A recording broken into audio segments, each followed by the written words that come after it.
Hey everyone, welcome to my channel. আজ তোমাদের সাথে সুজির হালুয়ার রেসিপি শেয়ার করব। তো চলো স্টার্ট করি। প্রথমে আমি একটা গ্যাসে কড়াই বসিয়ে দিয়েছি, তার মধ্যে দিয়ে দিয়েছি ঘি বেশ খানিকটা।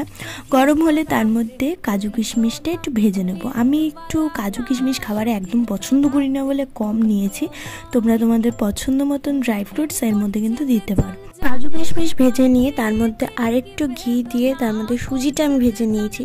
তবে গ্যাস থেকে নামিয়ে আমি দুধ, চিনি, নুন সব মিশিয়ে দিয়েছি, এতে লামস হওয়ার চান্সটা কমে যায়। আর এর মধ্যে এলাচও দিতে পারো একটুখানি, আমার কাছে অ্যাভেলেবেল ছিল না তাই দিইনি। যাই হোক, তারপরে লো ফ্লেমে ভালো করে আরেকটু কুক করে শক্ত শক্ত হয়ে এলে সেটাকে নামিয়ে নিয়েছি। আর ওপর থেকে আমি আরেকটু কিশমিশ আর কাজু দিয়ে সাজিয়ে নিয়েছি। তো ব্যাস, আমাদের গরমা গরম সুজির হালুয়া রেডি।